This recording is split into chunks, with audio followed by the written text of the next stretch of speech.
Hello, everybody, and thank you for joining us. We're really excited to kick off part 3, the final part of our DFA and Artefact web series with Felix Chang.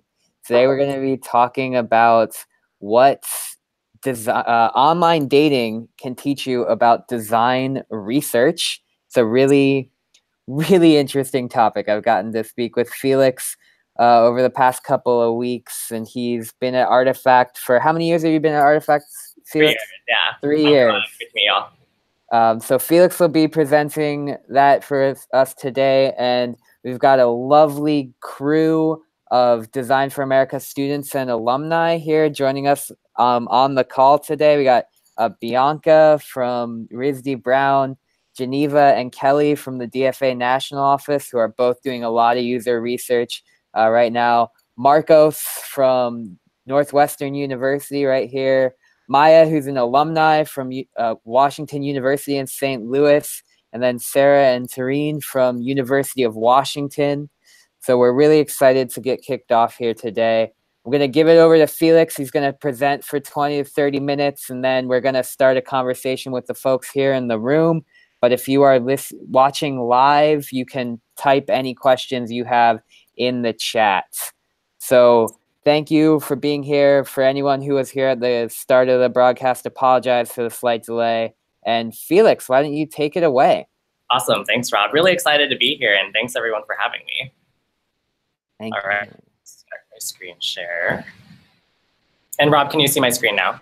Yes, we can. Perfect. Awesome. Thanks everyone once again for joining. Once again, my name is Felix. Oh, there went my PowerPoint. There. My name is Felix. Oh, actually, Felix, sorry, we're not seeing the full PowerPoint. We're just seeing a black screen. Oh, that's not great. What about now? No. Why don't you do the opposite of what I told you, and instead of just sharing the PowerPoint screen, why don't you share your whole desktop? Sounds good. Let's try that.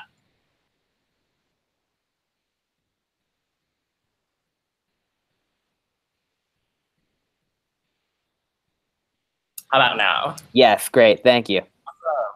Well, thanks everyone for joining. My name is Felix, and I'm a senior design researcher at Artefact. Really excited to talk to y'all about two of my favorite topics today. One of which is online dating, and the second of which is design research.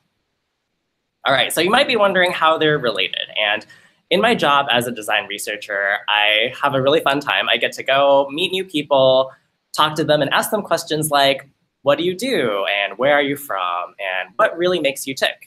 And what do you enjoy doing? And a couple of years ago, I actually realized I would go home from work, and then I would go on dates where I would meet new people and ask them questions like, where are you from? And what's your name? And what do you do? And what do you enjoy? And you can see me, I'm the one wearing the blazer over there. And after having all these sort of really similar experiences at work and then at night, I started thinking, are there things in common that design research and my online dating life have? Are there things that I can learn or things I can practice during one that can actually help me improve in the other forum? So before I can answer that question, first I wanted to establish, for the purposes of today, what exactly is design research? At Artefact, we are really lucky to work across industries, whether it's healthcare, automotive, and self-driving cars, to looking at entertainment and also services that help empower young adults. We're always, I think, what really unifies all of the work we do is that we try to focus on the outcomes. We ask ourselves at the beginning of each project, why are we doing this work? And then how can we improve the lives of the user and the systems they reside in? Beyond, how do we make an experience more engaging? Thinking about the work we do and how is it helping to make someone healthier? How is it helping to increase someone's sense of financial safety or someone's sense of trust in a transportation system? Design research is the best way to answer these questions.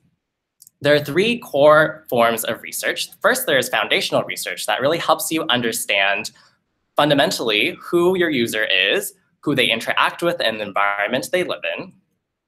There's also generative research that helps you collect inspiration and really try to understand what ideas might be most helpful for people. And then there is also evaluative research, which is looking at once you've determined ideas that might help, how might you improve them, or which ideas are more effective than others. If we think about the design process as a spectrum over time, we might see that you start out really with a heavy emphasis on understanding the context. And as you progress through the design process, we then spend more time having an understanding, then thinking about ways we can address the challenges that we saw through our research. At the same time, we start working on implementation to where eventually we narrow down the options we want to pursue and we focus on making it real. If you think about research, the three types of design research roughly map to this progress in order, where initially we want to help frame the problem through foundational research, then we think of potential ideas and solutions through generative research, and then we think about which solutions work best through evaluative research.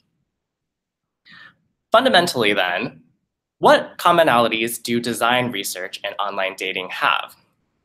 One of them, from my experience, is that people usually often say something and then do something completely different. What does that mean? Think about the last time you went on a date. You might have had a really positive experience and the person might have said, oh, I had a really great time. Let's try to hang out again soon. And then when you text them to follow up, it takes them an average of 8 hours and 32 minutes and 27 seconds to respond to your text messages. At that point, you're left to wonder, does this person actually like me? Do they actually want to hang out with me? Or are they sleeping?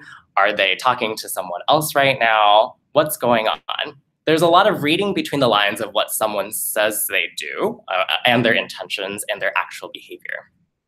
Similarly, within a research context, it's really interesting to go in and observe people at their work. Let's say we go to a data center and I might ask someone, hey, what are you up to? And they might describe themselves as, well, I really consider myself I really like using my software and data services.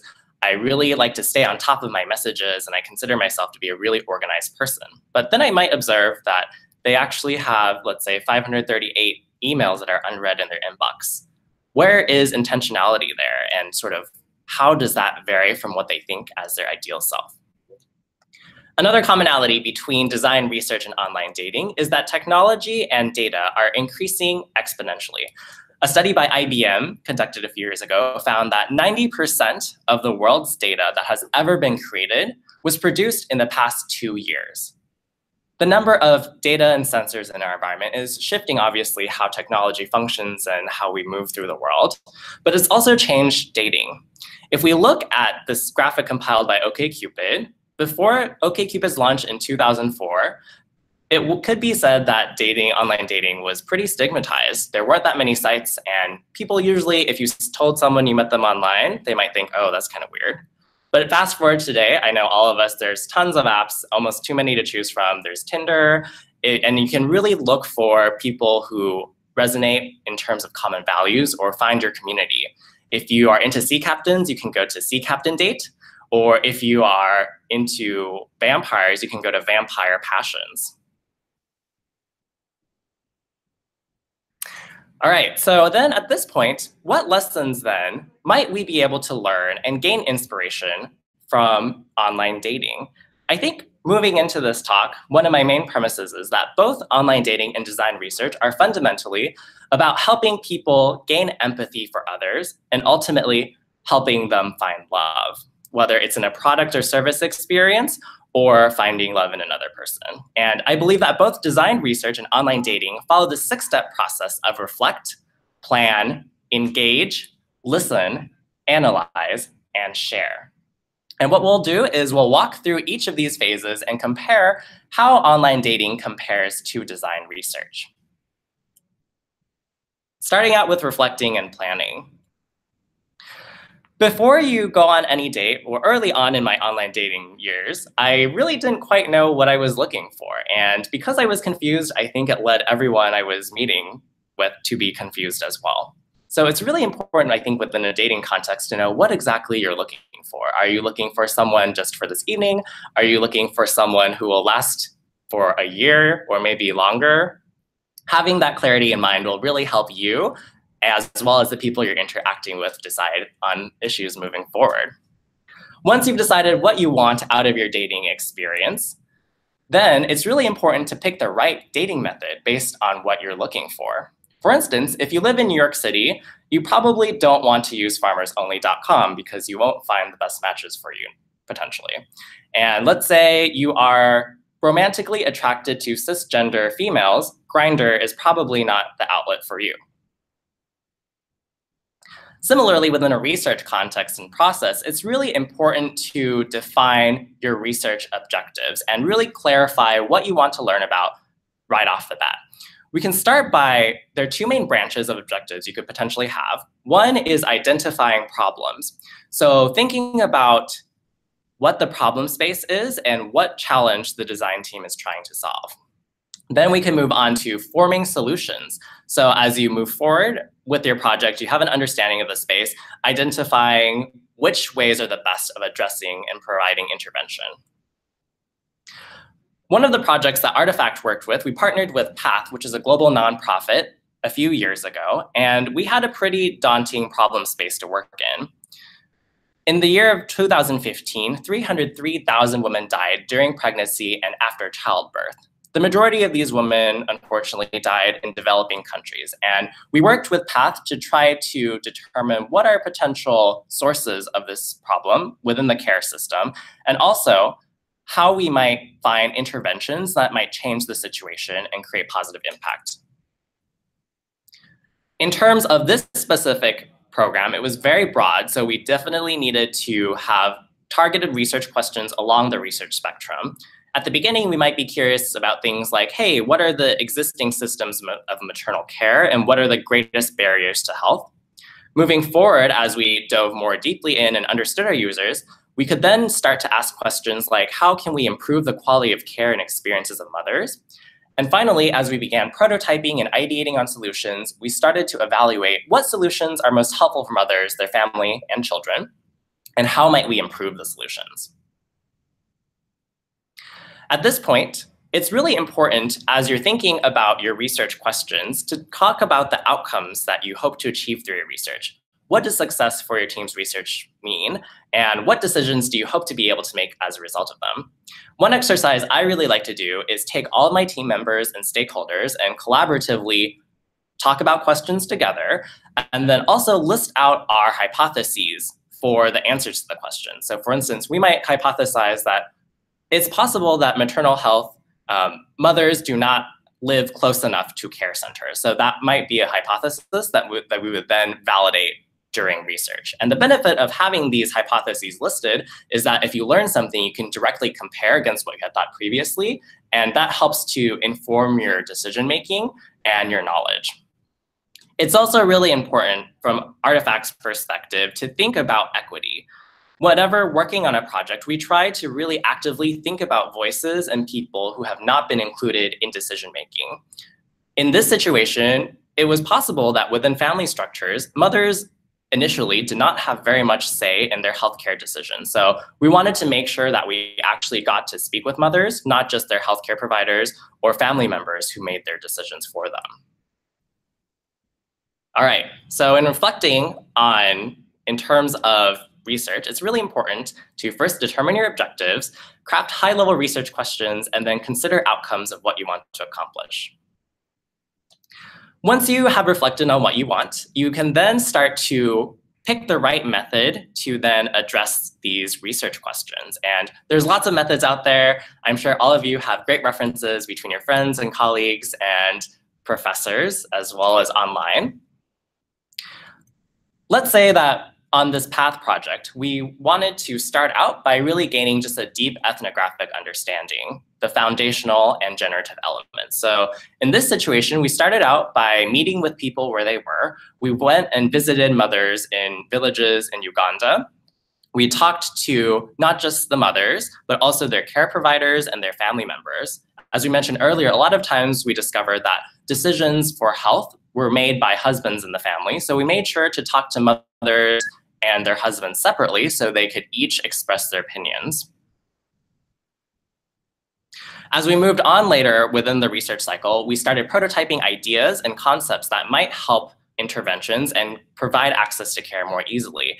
And at this point, we took storyboards and concept visualizations into the field And we put them in front of people and communities, and we asked them, how well does this work for you? And the feedback we received was really helpful in eliminating some ideas and pushing some ideas forward. And we also got some other ideas too. So having the right method is really important for the type of learning you want to acquire. All right, and before I move on to the next section, I actually wanted to touch on a great question I got from the audience. Thanks for submitting these.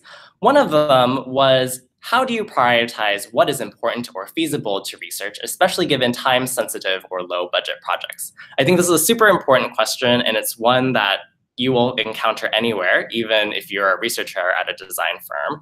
And what I think is most helpful to do is start by reflecting with your team and stakeholders about 3 questions. First, I try to just sort of like explicitly ask people what you want to learn most about, what they are curious about.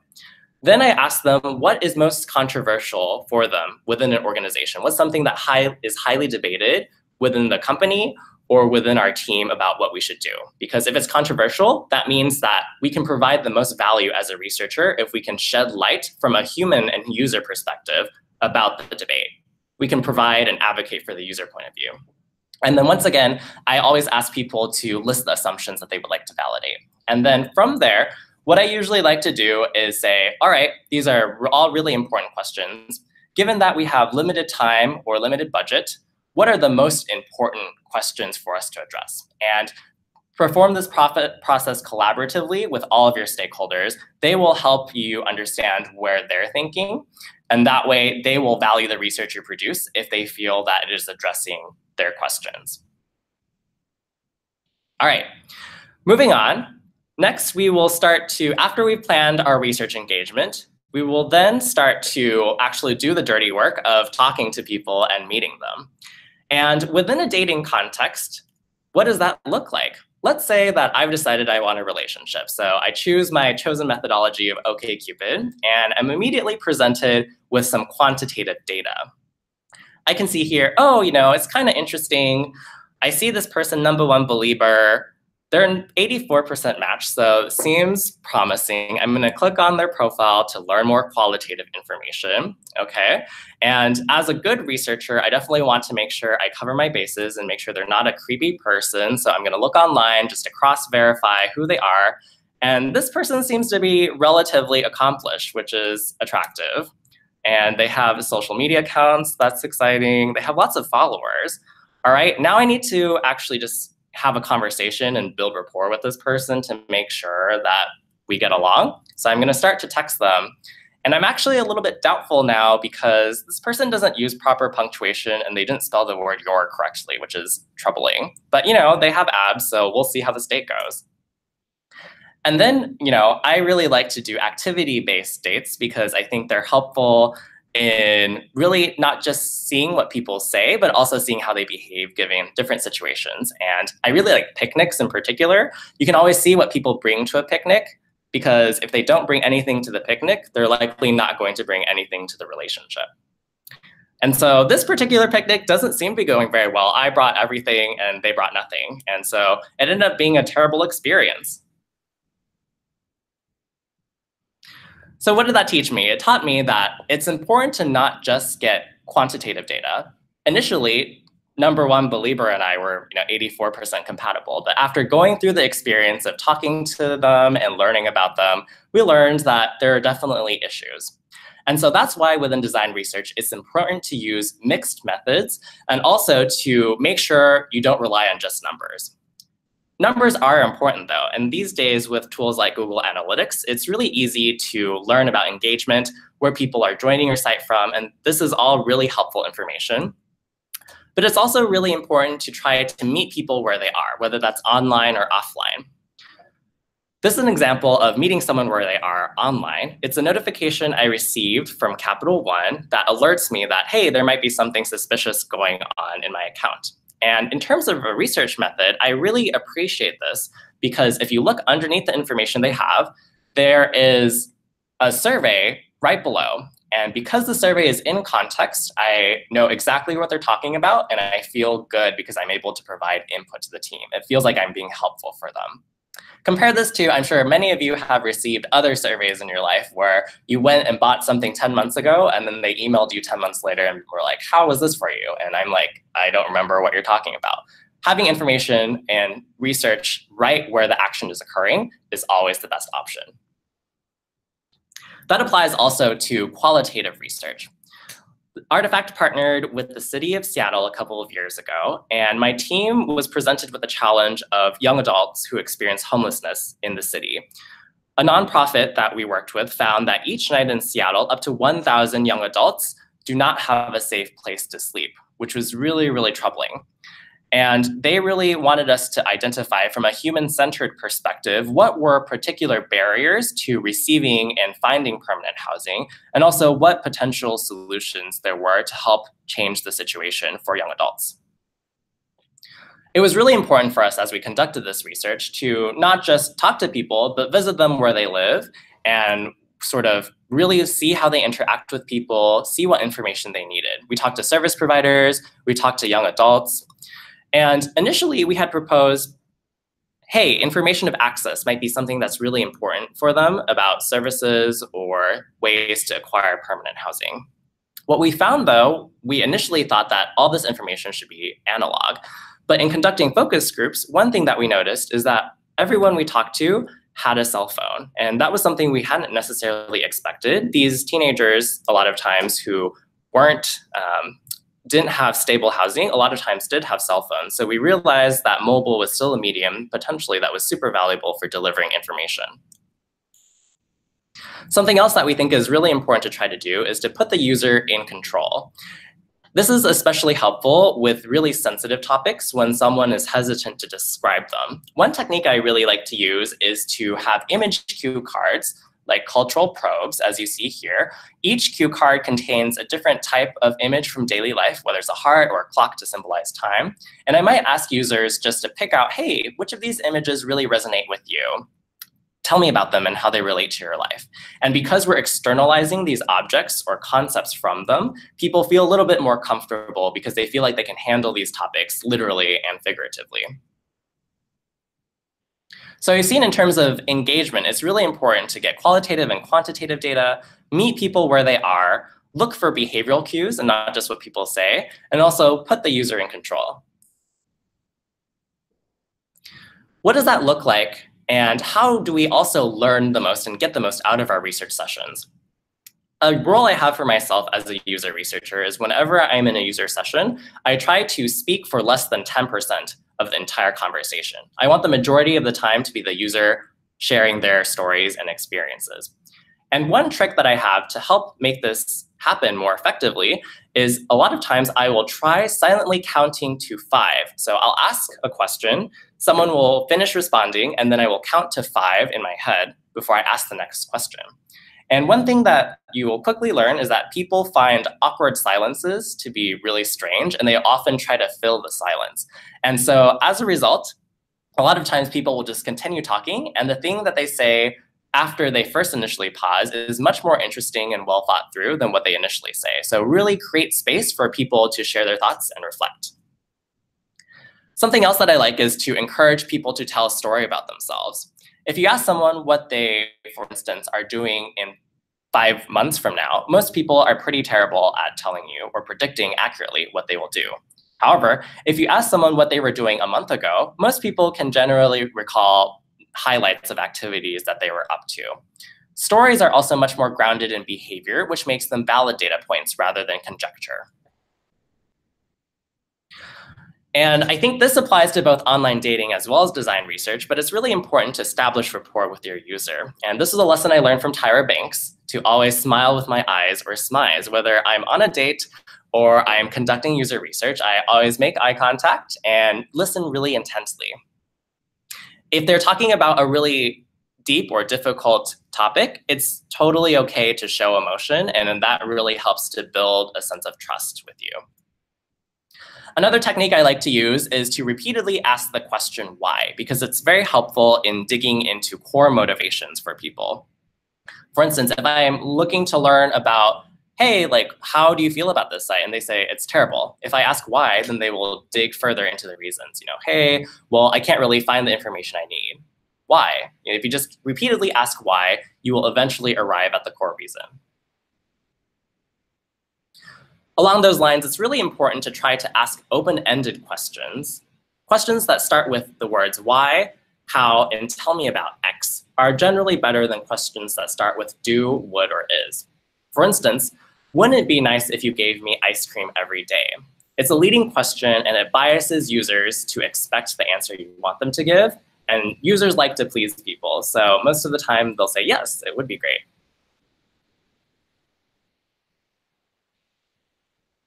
All right, before we move on to the next section, I wanted to take another quick question from the audience. And this one was, how do you work around power dynamics with the people you're designing for, especially with underserved communities? I think that's a really important question, and I really appreciate it. I think that ultimately, in terms of power dynamics, it all comes down to relationships. So one of the first steps I would take is if you're working with a sensitive community, the first step is to really establish a relationship with a leader in that community. Most communities have someone who helps to drive the community or is really connected with people. Really help spend time forming trust with that person, and they will help unlock access to other people within that community. Then I think it's really important to secure one-on-one interviews to avoid power imbalance. If you think about a situation where if you're in a conference room with a manager and an employee, oftentimes we'll see that the manager spends most of the time talking and the employee will just defer to the manager, even if they disagree. So it's really important to get people one-on-one so that way they can express their true opinion without weird power dynamics occurring. Something else that's really important is really, as you talk to people, really tell them that, hey, I'm really here to learn from you. You are the expert in your situation and your life circumstances. So we are just here to hear and learn from you. You know what's right and what's up. It's also nice to empower people to make decisions and really try to circle back and communicate the impact of what they shared with you. I think as a best practice as researchers, we always try to, after having spoken with someone, when we arrive at the eventual design solution, share that design solution back with the person you talked with, both to get feedback and also to say, hey, we really listened and took into account what you said. This is what we did with it. And showing that really helps to build a sense of accountability, which strengthens trust and allows you to work more closely with that community in the future. All right, so we've gathered all of this data. What do we do with it now? In an online dating context, I might have gone on some dates with some people, and at that point, I'm really trying to figure out, all right, so we get along. Do I really want to see you after next month? Is this gonna become a thing? Are we gonna get married? And I think one of the most helpful things to do within a dating context is to really bring people along. So I think I always try to ask my friends for advice. At one point in dating, all my friends had veto power over who I dated. If they vetoed them, then I would not date them anymore. And I think also if you go sort of along the dating process, people are becoming more and more involved in each other's dating lives earlier and earlier on. I think if you go to any bar or restaurant these days, it's likely you will see people sitting in a corner, swiping on their phones together and cackling. It's really become a communal activity.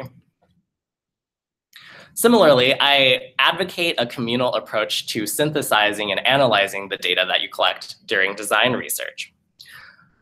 Whenever you go into the field, I always recommend you bring your stakeholders along so that way they can gain that empathy firsthand. Because I think one of the key roles of communicating design research I learned was that the easiest way to communicate design research is when you don't need to communicate anything at all because people are already there and experience it. After each session, I like to conduct debriefs with my teams. And so I will ask them things like, what did you find that was most surprising? How did what we heard and saw compare with our initial assumptions in other sessions that we've had? And really talking through them in the moment right after sessions is very impactful. All right, so how do we actually make sense of all this data? We start out by asking, what are the patterns? We might compile all the data points that we have. And from there, we try to cluster them into themes by identifying where the common patterns are. I'm sure a lot of you are very familiar with this as part of the design process, but I generally advocate going through your research notes and pulling out either quotes or observations or ideas that you had from field research, putting one idea on a sticky note, and then taking the sticky notes and clustering them in ways that you find meaningful. You can look for similarities, and I think a useful key is to try to pay attention if 3 or more people say the same thing. That's definitely a pattern. And I think it's also really important to pay attention to when people have different opinions. For large and complex problems and systems, it's very, very unlikely that everyone will agree on everything. And when you see divergences, those help you make decisions as a product team about trade-offs or ways that you can be more inclusive. Once you have sorted out your themes, it's then time to develop your insights and think about how what you learned applies to the design problem and space at hand. It's time for your team to ask the question, so what? This requires you to take an intuitive leap. And you can do that by going through the data you have and prioritizing what you feel is most important. I think not all data is made equal, so think about what is most relevant to your current project, and then try to make connections and look for relationships between pieces of data. One trick I like to use is sometimes I will take a Mad Libs template and try to fill it out based on the themes I've identified. So let's say we were talking about the homelessness project we were talking about earlier. One pain point that we discovered was that a lot of young adults who experience homelessness do not think about long-term planning very rigorously. They don't think necessarily about what their job prospects might look like in 5 years or what their permanent housing situation might look like in a year or 2. And then you really start to prod yourself on why, trying to make that inference as to, based on the data, why that is the situation. Based on our research in this particular project, we learned that young adults who are experiencing homelessness, they have a lot to take care of in the moment. They have to find a place to charge their phone. They need to find a safe place to sleep. They need to find a place to do their homework and try to even get to school. Because they are so preoccupied by lots of short-term needs, they have a harder time focused on long-term planning. As you can see, using this template helps you think through and talk through different solutions or ways of framing the insights you've occurred. And I think a trick is to always, if you need to ask yourself why in response to any insight statement you derive, it's not there yet. Just keep on asking yourself why and rewriting the sentence until it's self-explanatory. All right. And then once we have insights, then how do we finally make it actionable and useful for people? At this point, we create design principles. A design principle is a guiding framework for informing high-level design decisions. And it allows us to think about new directions. It allows us to evaluate ideas that we've generated. And it also helps the product team prioritize what we're going to work on. There are 2 core elements to a design principle. First, there is a word or phrase that reflects something we learned from research. And then there is a description that provides a useful focus for the design team. It helps guide them. And then it also has a description that connotes an opposite, but is not a negative. What do we mean by that? Let's say we have a design principle that is intuitive. A potential way you could describe intuitive is the product is easy to learn. However, if we think about this definition, it doesn't actually help someone make product decisions. A better way to phrase the design principle would be, create a minimal learning curve at the expense of power user features. As you see with the second definition, it is much more directive in giving someone guidance on making design decisions and trade-offs.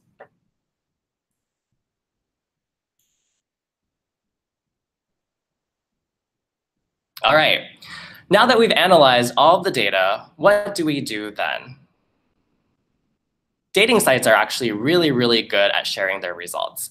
If you think about online forums like eHarmony, anytime you see an advertisement on TV or something, it usually goes like this. Hi, my name was Kenya, and before eHarmony, I was really, really sad and lonely and bored.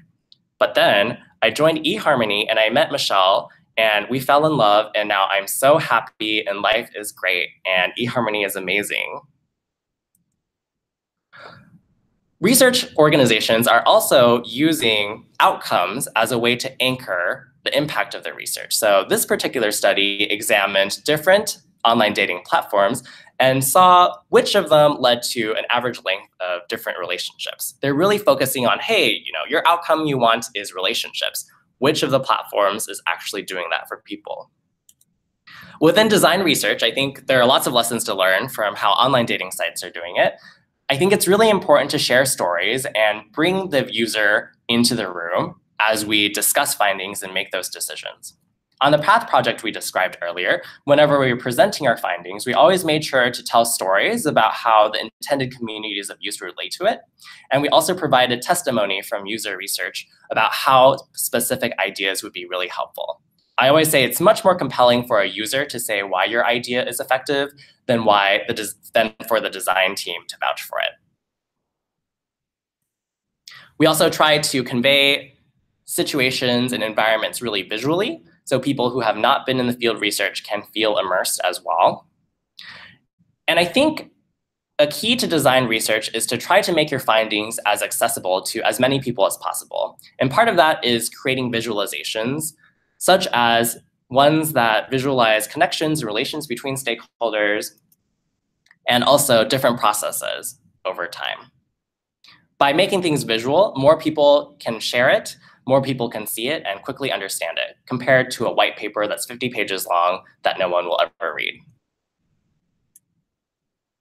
It's also really important to measure impact against potential outcomes. Just a really quick example here. This is from actually the Obama campaign in 2008. They were curious in seeing, hey, what if we had images or videos on our homepage versus different text buttons? And they initially thought that a video would be most effective.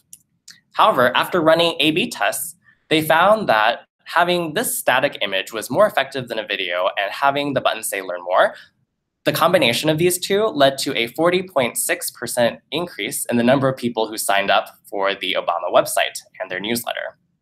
So you might say, okay, well, 40.6% increase in sign up is pretty impressive, but what does that actually mean for an organization? I think that Optimizely, which is the firm that ran this A/B test, was really effective in selling their outcomes, because they didn't only say that, hey, we increased sign up by 40%, they actually quantified what 40% meant. They said, this extra 40% in signups actually led to about 3 million additional people who signed up for campaign. And as a result of these 3 million people, there was an additional $60 million in campaign contributions. They realized that the stakeholders in this situation most resonate with money. And so they thought about how to convey their research impact in terms of money, thing that is very tangible.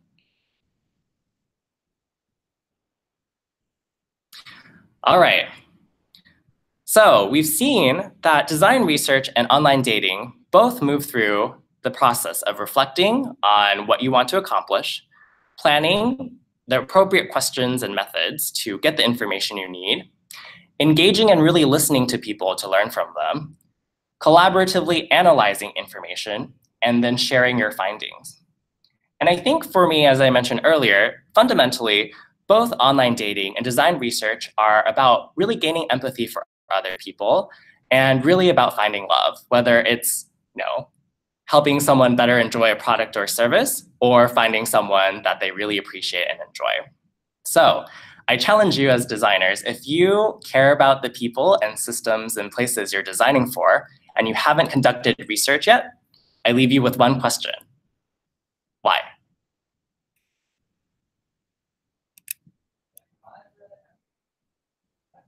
Awesome. And at this point, we'll switch out of the screen share, and I'm happy to take any other questions. Yeah, thank you, Felix. That was really great. We got some questions here from the folks in the room that have been percolating, so we'll kick it off with Marcos. Yeah, thanks, Rob. And hey, Felix, great talk. Really enjoyed it. I think you had a lot of interesting points. I wanted to start with, you at a certain point mentioned how you kind of start with your own hypotheses that you might have and try to answer those questions based off of kind of proving or disproving that. I was curious, how do you do that, but also still remain open to new insights that maybe you didn't even consider? And Bianca had a good build on that, and basically framing it as, how do you ask pointing specific questions without being asking leading questions? Yeah. I think that's a really great question, and it's one of the fundamental challenges of design research.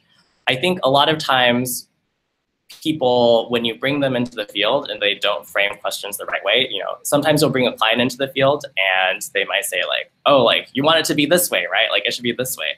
And I think part of that is, as you mentioned, listing assumptions first. And then I think just I usually just like literally write them down in my notebook. And I'm sort of like, okay, this is here. And I'm actually going to put this away now. And so I shelve it. And for the duration of the research, whenever I ask questions, especially during upfront generative times, I really try to stay really neutral and usually don't talk about any ideas that we have as a team have developed. So I think it's important within qualitative research to really, the user will usually start with what they are most interested in. So if you ask a really broad and open-ended question, like just, tell me about what you enjoy doing most in your day, they'll usually start with talking about the things they like doing most. And so along a lot of different contexts, if you just ask an open-ended question, they'll lead you to what is most relevant for them. And we try to follow whenever we can. So I think assumptions along those lines are like a great way for us to just say like, this is our current initial bias, like let's actually throw it out the door now and just really be there in a neutral and open learning mindset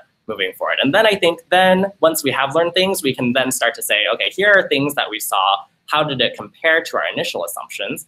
And I think later on in the process, if you're trying to convince stakeholders of something, you can refer back to the assumptions and be like, okay, so this is what stakeholders thought before we conducted our research. So in order to make them believe in our solution, we need to provide the evidence from users, things they said and things we saw, to make sure that the evidence we provide in our research report or design rationale or design principles directly addresses the assumptions they have. And that will help them be much more likely to buy into the solution. Great, thank you for that. Yeah, I had sort of a similar question, at taking a step even further back, and going in the same vein of this parallel of dating. I feel like you have to know a lot about yourself before you even like decide what you want from a relationship and like what dating app you want. And something that I've seen a lot of studios struggle with is knowing what they want from a project at all, like what topic, what like general challenge they're going for. And I know it's probably a little different because we don't have clients in our studios, but what recommendations do you have for students that are struggling with the first step? That's a good question. I would say I got this from my manager, who's amazing. But I basically asked him, like, how should I know what to focus on in my work or my job? And he basically said, like, you should just start with whatever you're most passionate with. And I think it sounds a little bit cheesy, but it makes sense. It's sort of like, if you care about it, then you will go out there and do your best work. And if you don't care about it, the quality, you won't be as invested, and it's likely that your work won't be as important to you. You won't spend as much time on it. So I think, start by thinking about what is most important to you.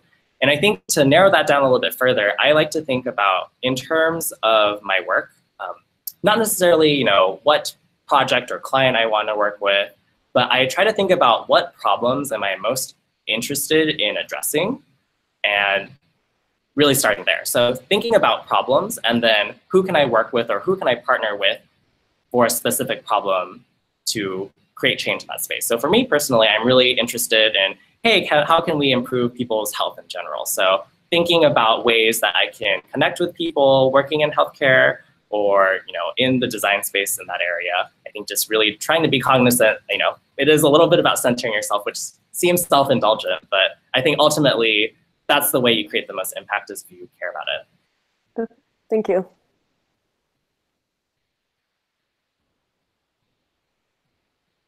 Hi, sorry about that.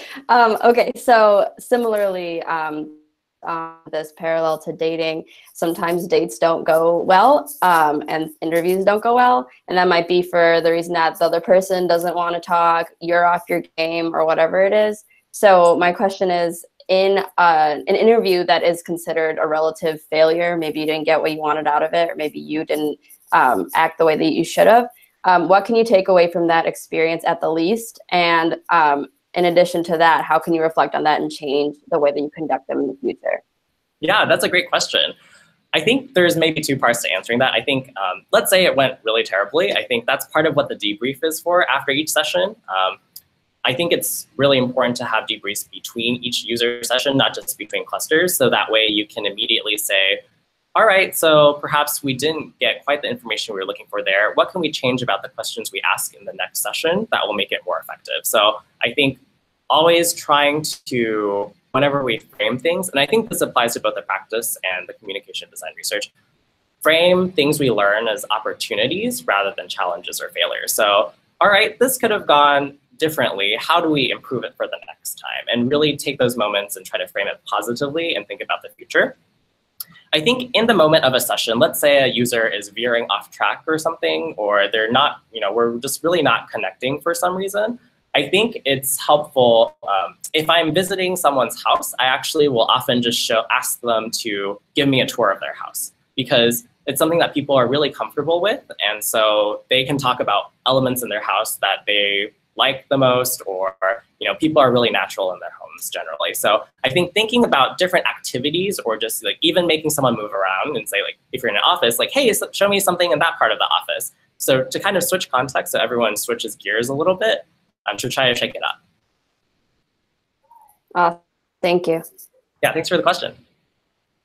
All right, for us, we were wondering, like within DFA, we work on group projects. So how do you decide like what data to prioritize to develop your themes or patterns within a team, besides just like how many people in your group think that that's what you should prioritize? Yeah. Especially when you have someone who maybe is a stronger voice, how do you make everyone's voice heard? Yeah, that's a great question. So I think this is something we deal with in running workshops sometimes, when some people are really extroverted or just naturally inclined to be strong voices. One thing I like to do to help build consensus is actually do ideation silently.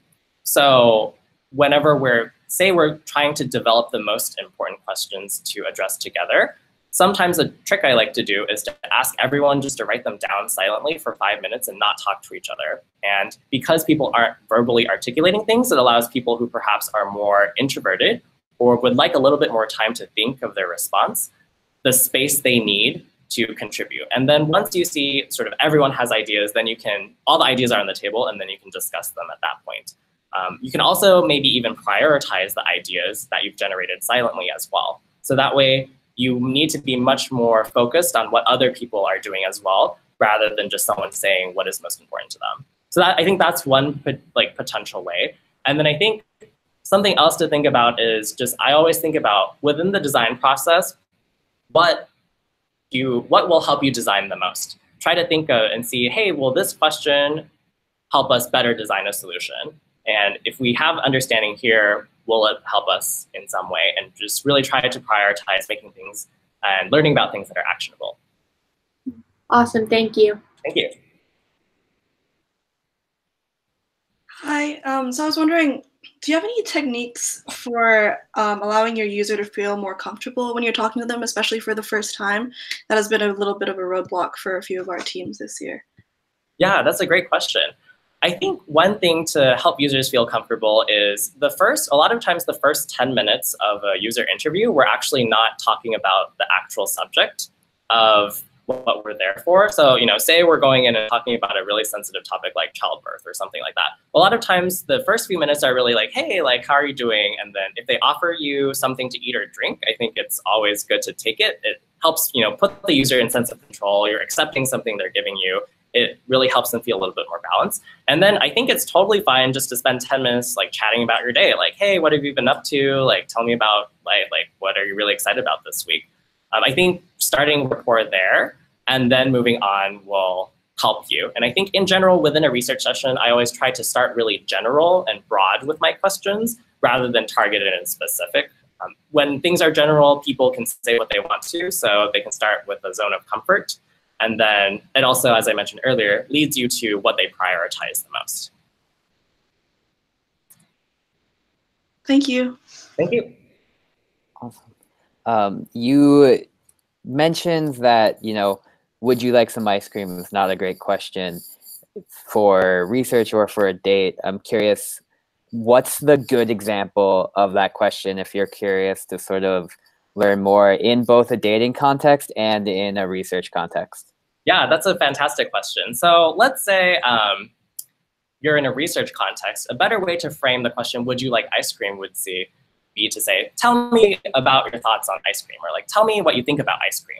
Because you're pointing to the subject that you want them to talk about, which is ice cream. But by saying, tell me about ice cream, it's really neutral. You don't really infer or imply one way or the other. Like, tell me about is like, I could either love ice cream or hate ice cream, and you don't know about it. So it's a much more neutral position.